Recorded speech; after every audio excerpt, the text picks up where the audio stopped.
Eh bien, bonjour à tous et à toutes, ici Trakirio. Aujourd'hui, on se retrouve pour le début d'une série tutoriel sur une application web nommée pixlr.com ou plutôt, plus précisément, son éditeur. Donc voilà, l'éditeur de Pixlr, qu'est-ce que c'est? C'est une application permettant de faire du montage et de la retouche photo à la manière de Photoshop, mais en simplifié, en gratuit et en ligne. Ce qui est d'ailleurs très pratique. Aujourd'hui, on va s'attarder sur les bases, donc tout ce qui concerne les outils principaux de base, ainsi que le début des calques et l'utilisation de l'historique. Allez, c'est parti!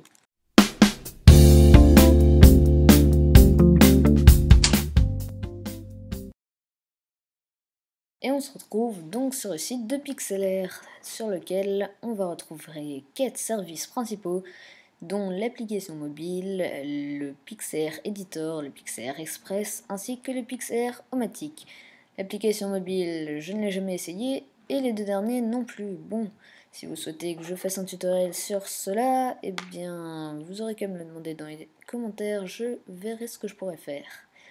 Alors, donc tout d'abord, rendez-vous sur le site de Pixlr, dont le lien sera dans la description, et ensuite, sélectionnez l'Open Pixlr Editor. Ensuite, vous allez arriver sur l'interface qui est en train de charger. Voilà. Et donc là, on va retrouver nos 5 options principales. Donc créer une nouvelle image qui sera une image vierge et vide. Donc vous pourrez sélectionner des paramètres, ouvrir une image à partir de vos fichiers de votre ordinateur. Encore ouvrir une image à partir de son URL web. Donc vous n'aurez même pas besoin de l'enregistrer sur votre ordinateur. Ou encore même ouvrir une image dans la bibliothèque, ce qui vous permettra en fait d'enregistrer des images et ensuite de les rouvrir, tout ça en ligne sur votre bibliothèque Pixlr et sur votre compte Pixlr d'ailleurs. Là, vous allez voir, on peut s'inscrire sur Pixlr par contre, pardon. Et donc, et ensuite vous pourrez stocker vos créations en ligne. Ou encore même, si vous avez un compte Google, eh bien vous pourrez aussi vous authentifier avec votre compte Google. Voilà, et donc le dernier, Use Pixlr on your mobile device, eh bien, je suppose que cela concerne l'application pour portable de Pixlr. Donc, nous, on va commencer avec une image vierge, dont le nom, eh bien, je sais que je suis très créatif, je vais choisir tuto. Et donc, ici, on pourra retrouver des tailles d'images prédéfinies, donc ce sont des tailles d'images prédéfinies que Pixlr a choisi, mais après vous pourrez très bien les faire vous-même. Donc sachez tout de suite que Pixlr est un site à la base anglais et donc qui possède des mesures qui seront toutes exprimées en pixels. Et donc pour cela, vu que vous, je suppose que vous êtes français et que vous avez l'habitude des centimètres, on va d'ailleurs tout de suite alors se retrouver sur un convertisseur de centimètres en pixels, enfin, en fait ce serait plutôt l'inverse, pixels jusqu'au centimètre. Donc là on va retrouver une largeur de 800 sur une hauteur de 600, donc tout ça en pixels. Donc là par exemple on va voir en tapant 800 et on tombera sur environ 21 voire 22 cm. Et pour 600, ce sera du 16 cm environ. Donc on se retrouvera avec du 21 sur 16 cm. Voilà, donc le lien de ce convertisseur, je vous le mettrai dans la description. Ensuite, sur notre éditeur à nouveau, vous aurez ensuite une case. Et donc cette case, si vous la cochez, eh bien cela activera la transparence en fond de votre image. Cela fera que votre image pourra très bien s'adapter au fond sur lequel elle se posera. Enfin bref, croyez-moi, la transparence est vraiment quelque chose de très important. Et si vous ne savez pas si vous en aurez besoin pour l'instant, eh bien cochez-la quand même, parce que pour en remettre après de la transparence, ce sera vraiment galère. Alors que si vous la mettez dès le début, eh bien tout sera bon. Donc l'interface de base de Pixlr, eh bien la voici. Donc en haut, une barre avec tout ce qui est fichier, les édités, les tailles de l'image, ainsi que les tailles de zone de travail, tout ce qui concerne les calques. Quelques réglages pour le montage photo aussi, pardon, plutôt pour la retouche, donc tout ce qui concerne la luminosité et tout cela. Des filtres que je n'ai pas encore trop étudiés pour le moment, mais ça fera peut-être office d'un des prochains tutoriels pour visualiser. Ça concerne les zooms, ainsi que toutes ces barres-là, toutes ces options-là que l'on retrouvera ici. La langue, eh bien c'est pour sélectionner votre langue, et ici une petite rubrique d'aide. Voilà, donc je vous expliquerai tout ça au fur et à mesure. À gauche, notre boîte d'outils. Au milieu, notre fenêtre, donc que nous venons de créer, pardon. À droite, notre navigateur, ainsi que nos calques et notre historique. Voilà, donc là, avant, je vous parlais de 21 cm sur 15 cm. C'est bien vrai, ici, on retrouve 21 cm. Vous pouvez sortir votre règle. Et si vous avez la même taille d'écran que moi, vous pourrez voir que ça fait 21 cm. Mais je ne suis pas sûre que vous ayez la même taille d'écran que moi. Et en hauteur est donc 15 cm. Pourquoi est-ce que là ce sont les tailles réelles chez moi? Pourquoi? Juste parce que je suis en zoom 100% comme vous pouvez le voir ici. Et donc c'est du 800 sur 600 pixels. Voilà, donc là on pourra régler notre zoom sur notre fenêtre navigateur. Donc là on peut l'agrandir, le réduire. Donc là on va voir que quand on réduit notre zoom, eh bien notre fenêtre va se rapetisser. Et quand on l'agrandit, eh bien vous allez me dire, ouais mais c'est toujours la même taille. Eh bien non, en fait là vous allez voir qu'en effet, on a plus zoomé sur le centre de notre image et on pourra toujours se rendre à un autre endroit grâce aux barres de défilement ou encore grâce à ma souris ici. Voilà, donc je vais le remettre à 100%, qui est, je vous le rappelle, la taille de base. Voilà, peut-être que si vous adoptez une taille d'image trop grande pour votre écran, eh bien Pixlr vous mettra dès le début un zoom inférieur à 100% pour être sûr de pouvoir tout rentrer dans votre page. Voilà, donc quant aux coordonnées X et Y, ils sont définis par rapport au positionnement de ma souris sur mon image. Et là, on retrouvera un W et un H, donc W c'est pour white, donc qui sera la largeur. Donc là, si je fais un calque, vous allez voir que là, on retrouvera la largeur et height, la hauteur de mon cadre. Excusez-moi de mon accent anglais, qui n'est pas encore parfait. Voilà, donc ça, ce sera pour la largeur et la hauteur de votre cadre. Pardon. Ensuite, on retrouvera des calques. Donc les calques, je vais y revenir déjà tout au long de ce tutoriel, hein, un petit peu, et je vous en parlerai un peu plus précisément lors des prochains tutoriels. Ensuite, on retrouvera l'historique. L'historique avec toutes les actions que nous allons faire. Donc là, si je réalise plein d'actions à la suite, voilà quelques petits trucs. Voilà.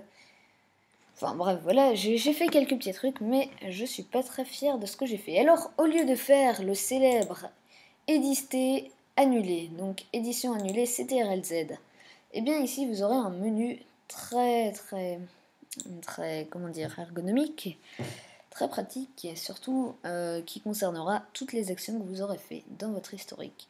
Donc là, vous allez voir que là, j'ai utilisé tout d'abord l'outil pinceau, ensuite l'outil crayon, et ensuite l'outil pot de peinture. Et donc là, vous allez voir que c'est bien le dernier outil que j'ai fait, donc l'outil pot de peinture, qui est sélectionné. Et donc, tant que vous aurez votre dernière action que vous avez faite de sélectionner, ça veut dire que tout sera tel quel, vous n'aurez rien annulé. En revanche, si vous souhaitez annuler quelque chose, eh bien il suffit de le désélectionner et de cliquer plus haut, comme ça tout ce qui a été fait juste après, là par exemple si je clique sur le pinceau, tout ce qui a été fait après, donc ici l'outil crayon et l'outil pot de peinture, ont été annulés, là ils sont en grisé, et pareil maintenant si je fais autre chose, là ils vont disparaître, ils vont être recouverts par la suite. Là, je vais enlever ce que je viens de faire, je reclique dessus, je vais enlever celui-ci aussi, je reclique dessus, attention, je crois que si on enchaîne une liste de choses comme ça, voilà, je vais aussi ajouter un rectangle comme ceci. Et donc là, sachez bien que je ne peux pas garder mon trait de crayon sans supprimer mon rectangle. Pardon. Je crois que je raconte n'importe quoi. Sans... sans garder mon pinceau. Enfin, disons que l'ordre de toutes ces actions seront bien définis et vous ne pourrez pas les annuler. Vous ne pourrez pas garder seulement votre outil de crayon et annuler le pinceau et le rectangle. Ça, c'est absolument impossible. Enfin, du moins, avec mon expérience sur Pixlr, je crois que c'est impossible. Donc là, j'enlève tout ce que j'ai fait récemment. Attardons-nous à présent sur les outils principaux. Donc, le premier, est un outil de rognement. Voilà, donc rogner, qu'est-ce que c'est? C'est recadrer notre image, voilà, en fonction de la taille que l'on souhaite. Voilà, donc là, vous ne voyez pas encore très bien, mais voilà. Je vais annuler ce que je viens de faire. Et donc là, en fait, mon cadre, je vais mettre en fond noir, comme ça, là, vous allez mieux voir mon cadre. Voilà, là, déjà, vous voyez bien dès que je le sélectionne.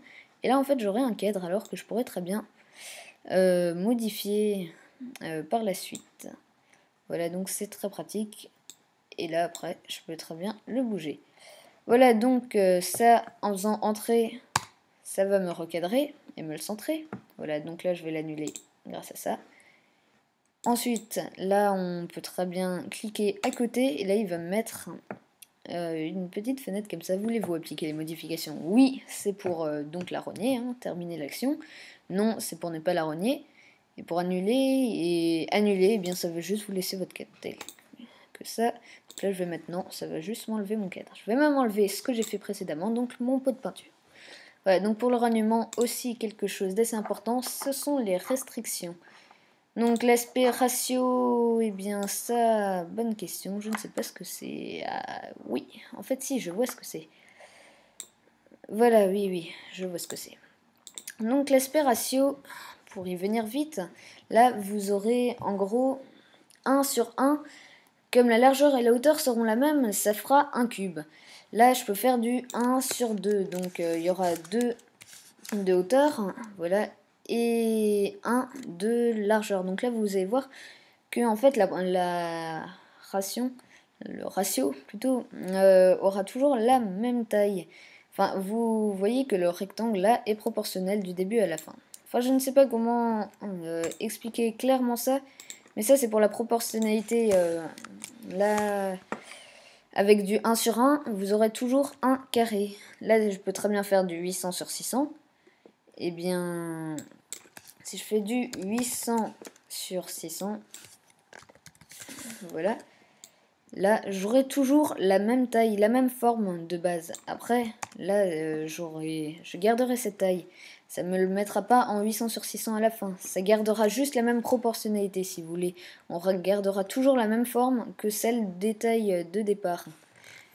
Voilà, donc par exemple, là, vous allez voir que... Enfin, je sais pas trop comment expliquer ça, mais à force de l'utiliser, vous comprendrez. Quant à la taille de sortie, ça c'est la taille après avoir fait votre CAD, donc là par exemple 800 sur 600. Mon CAD, là, en revanche, après, ce qui va sortir, ce sera la taille que l'on a indiquée là-haut. Donc là, si je mets entrée, en revanche, alors il va reprendre la taille 800 sur 600 avec seulement ce qui se trouvait dans mon CAD là. Alors qu'avant, eh bien, il prenait ce qu'il y avait dans mon cadre-là, mais il ne l'adaptait pas à la taille, il gardait juste l'échelle pour faire la forme. Donc là, vous voyez que ça reprend la même taille. En revanche, là, si je le mets à la moitié, 400, le 600, je vais le laisser, voilà. Et donc là, vous allez voir que ça va mettre la moitié. Voilà, excusez-moi pour cette petite ellipse. Et donc là, vous allez voir, vous avez vu, pardon, donc que ma taille de sortie sera donc du 400 sur 600. Donc là, on retrouvera seulement la moitié en largeur, la moitié de ce qu'on avait avant, car là, on est passé à 400 au lieu de 800 de départ. Donc là, je vais remettre du 800. Voilà, je vais faire mon cadre, je mets entrée. Là, on reprend la taille de départ qui est du 800 sur 600. Voilà, l'outil de déplacement, on va y revenir après. Quant à l'outil de sélection, on y reviendra dans les prochains épisodes pour faire du montage photo. L'outil lasso, pareil, un peu plus tard. Quant à l'outil baguette magique, bien celui-ci, on y reviendra aussi dans les prochains épisodes, car c'est un outil bon qui soit il ne marche pas très bien, soit c'est moi qui ne sais pas très bien l'utiliser. Je dirais plutôt que c'est moi qui ne sais pas très bien l'utiliser, mais bon, c'est pour sélectionner à partir d'une forme qu'il y a d'habitude. Là, si je fais une belle forme, normalement là, c'est censé sélectionner la forme. Là, vous voyez, ça sélectionne les contours. Après, ça, vous pouvez le copier et le coller sur d'autres images. Bref, j'y reviendrai dans les prochains épisodes. Ensuite, l'outil crayon. Attention, l'outil crayon, n'allez surtout pas vous dire que c'est le même outil que sur Paint. Voilà, vous allez voir là que ça fait des petits motifs. Enfin, c'est vraiment très design ce que peut réaliser le crayon sur Pixlr. Et donc, n'allez surtout pas vous dire que le crayon sur Pixlr, c'est le même que sur Paint. En effet, vous pouvez faire en sorte qu'il soit le même que sur Paint. Ici, vous avez sélectionné comme type Plain. Et là, oui, ce sera un crayon de base, comme sur Paint. Ensuite, vous retrouverez donc différents autres modes tels que le Twile, le Shade, le Sticky et le Ink. Donc voilà, avec toujours une taille de sortie. Donc là, c'est l'épaisseur si on veut. Je le mets en 9, vous allez voir que mon épaisseur est bien plus grosse. L'opacité, c'est la transparence. Quand c'est à 0, on ne voit plus rien, c'est transparent. Quand c'est à 100, c'est pas transparent du tout. Donc là, c'est à 100, donc c'est pas transparent du tout. Le total, je ne pourrais pas trop dire ce que c'est. C'est peut-être un mélange de deux, je sais pas. Ensuite, le pinceau. Le pinceau, quel avantage a-t-il? Eh bien, celui-ci, si vous voulez, le pinceau, vous pouvez l'utiliser en tant que petit crayon.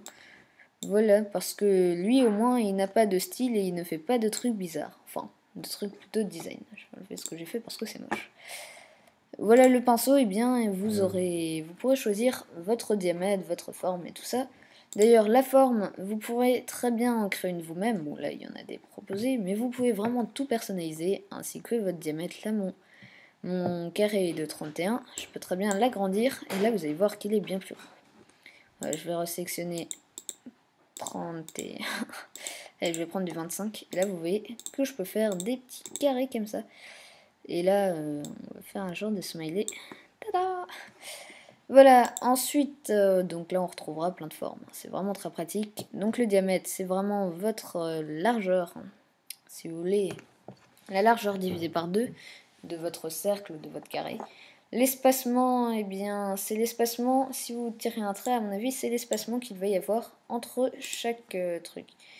Donc l'espacement, là, si je mets 60, voilà, vous voyez que là, il y a un petit espacement entre les trucs. Ça peut être pratique. Ensuite, eh bien, on retrouvera la dureté, voilà. Si vous enlevez de la dureté, c'est un peu comme l'opacité, là, c'est un peu plus clair, si on veut. Voilà, donc là encore, quelques petites options, comme l'opacité. Donc là, l'opacité, la vraie, elle est là. La gomme vous permettra de gommer ce que vous avez fait. Le pot de peinture, eh bien, permettra de colorer à l'intérieur par une couleur. Donc, j'ai oublié de vous parler des couleurs. Donc, les couleurs, c'est ici. Vous cliquez ici. Là, vous avez votre palette de couleurs, avec aussi les couleurs en rouge, vert, bleu, ainsi que les couleurs web de base, des couleurs prédéfinies, ou des couleurs sur des images. Voilà, et là, si vous sortez du cadre, vous aurez votre pipette. Là, si je veux décalquer du noir, ça me prendra ça. Je vais le mettre en rouge, par exemple. Donc là, vous retrouvez mon pot de peinture en rouge. Voilà, et donc là, ensuite, vous aurez toute une palette. Ici, vous pourrez enregistrer d'autres couleurs. Voilà, j'enregistre le bleu, par exemple. Là, après, je peux utiliser mon bleu. Et là, à chaque fois, je peux en reprendre une nouvelle. C'est très pratique. Donc là, vous avez la pipette elle-même, voilà, pour reprendre direct. Parce que là, peut-être que vous n'avez plus une couleur sur votre palette, alors vous pouvez très bien la reprendre avec la pipette directement ici. Ensuite, vous retrouverez un outil dégradé. Celui-ci, je ne sais pas très bien l'utiliser, car je crois que dès que j'utilise, voilà, ça fait des trucs pas très gentils, donc je vais l'annuler. Je vous en parlerai peut-être durant les prochains épisodes, si j'aurai appris à le manier d'ici là. Les tampons, j'y reviendrai plus tard. Et là, on va aussi juste un peu s'attarder sur les formes. Ici, donc, vous pourrez sélectionner votre forme. Et voilà, donc là, vous allez voir, peut-être, si je zoome, voilà. Et là, je vais aller là. Vous voyez qu'il y a une bordure. Et donc là, ça va être assez complexe. Ma bordure, eh bien, là, la bordure va être de la couleur que vous aurez ici. Et l'intérieur sera de cette couleur-là. Donc je sais, c'est assez compliqué. Donc là, je vais prendre cette couleur-là, par exemple, de nouveau. Et là, au moins, vous allez voir que l'intérieur est aussi de la même couleur. Donc là, si vous voulez pas remplir la forme, après, vous aurez que la bordure. Hein. Voilà, ensuite, vous pouvez très bien enlever votre bordure en la remettant sur 0. Voilà, et donc là, je remplis ma forme, et là, j'ai plus mon problème de bordure, parce que là, si je mets une bordure noire, vous allez voir que on ne verra pas ma bordure noire, car je n'ai pas mis de bordure. Le mode, eh bien, je suppose que c'est un peu comme les types, ça doit être différentes originalités, l'opacité comme avant. Voilà, donc après, ici, on a pareil avec un rectangle arrondi, un cercle et un trait. Donc le trait, ici, il n'y aura qu'une seule couleur, pour le trait, c'est celle d'ici. Vous n'aurez plus la couleur de la bordure et tout. Traits, vous pouvez les tracer comme vous voulez. Je vais reprendre une autre couleur et yep, voilà. Enfin bref, pareil ici, la taille de votre trait, le mode et l'opacité. Voilà, donc on va terminer, je pense, avec le texte. Donc là, je vais prendre l'outil texte, je fais un clic gauche, et là, ça m'ouvre une fenêtre texte. Je vais taper, voilà, mon nom. Donc là, vous allez voir, ça a pris une couleur. Déjà, je vais commencer par prendre une autre couleur. Là, vous voyez un peu mieux. Voilà, donc ici, je peux modifier ma taille. Je vais un peu l'agrandir, bon, tout de même, pour que ça reste normal, voilà. On va le mettre en 40. Ici, le style, donc standard, c'est normal. Après, vous aurez le gras. Je vais le mettre en gras, par exemple. Voilà, et ensuite, ici, on retrouvera donc la police. Des polices, vous en avez pas mal. Après, je ne sais pas. Peut-être que vous pourrez ajouter des polices personnalités. Ça, je ne le sais pas. Personnalisées, pardon. Je perds mes mots. Peut-être, peut-être pas. C'est une bonne question. Voilà, je vais prendre par exemple cette écriture-là. Voilà, donc, enfin, franchement, là, tout ce que je vous ai montré, après, c'est à vous de le découvrir. Voilà, c'est vraiment à vous de le découvrir. Après, vous pourrez très bien faire vos créations vous-même. Bon, là, je veux pas trop appeler ça de l'art. Après, je vous apprendrai durant les prochains épisodes à faire un peu plus de retouches avec tout ce qui est réglage, ou encore même à superposer les calques, à faire du montage photo, en collant des parties d'images et en les recollant sur d'autres. Enfin bref, je vais vous montrer pas mal de choses. Et là, par exemple, enfin lesquelles je vous en parlerai une prochaine fois. Voilà, j'ai pas trop eu le temps là, mais je veux pas trop faire durer cet épisode parce que je pense qu'il est déjà assez long. Allez, donc on va terminer par l'enregistrement. Donc là, vous faites fichier enregistré, et donc là, vous choisissez votre nom. Ensuite, le format, attention, le format très important. Les deux seuls formats que je vous recommande, enfin, c'est plutôt les deux seuls que je connais. Il y a le JPEG qui est surtout dédié aux photos. Donc là, si vous avez une photo, eh bien, vous pourrez si vous avez une photo, enregistrez-la en JPEG, après vous pouvez toujours modifier votre qualité. PNG, l'avantage c'est que là mon fond redevient transparent et après il va s'adapter à mes autres fonds. C'est l'avantage du PNG et en plus la qualité est intégrale. Donc si c'est un schéma, un graffiti, un dessin, une image, enfin tant que c'est pas une photo, je vous recommande le PNG parce que c'est toujours plus pratique. Voilà, et donc là je vais mettre OK, il va me sélectionner ma cible, et donc là je vais par exemple l'enregistrer dans mes images. Donc là vous allez voir maintenant l'avantage du fond transparent, c'est qu'il s'adapte. Là j'avais mis un fond transparent et donc là la couleur par défaut de l'application aperçue qui me permet de lire ces images, son avantage eh bien c'est que alors la transparence s'adapte au fond. Là c'est un fond gris, donc il va mettre un fond gris. Pareil si je passe en plein écran, ça va changer de couleur. Oups, là. Un petit bug. Voilà, donc là ça change de couleur ici pour les... Voilà, donc pour les... Je trouve plus mes mots. Voilà, donc pour le fond noir, là on voit plus tout ce que j'avais fait en noir, c'est normal. Mais voilà, donc comme d'hab, ça s'adapte au fond. Et ça m'a pas mis un fond noir, un fond blanc, pardon, comme ça aurait pu me le mettre si j'avais enregistré en JPG. Voilà, donc je crois que c'est tout pour ce premier tutoriel, donc j'envisage d'en faire 2 voire 3, tout dépend ce que j'ai encore à vous montrer à la fin du deuxième. Et donc voilà, j'espère que ce tutoriel vous a plu, donc un like et même un abonnement, ça fait toujours plaisir. Si vous voulez me suivre, eh bien voilà, vous savez ce qu'il vous reste à faire. Et si vous avez des questions, n'hésitez pas à m'en poser dans les commentaires. J'essaierai d'être assez à jour de ce côté-là, je verrai bien. Allez, salut à tous!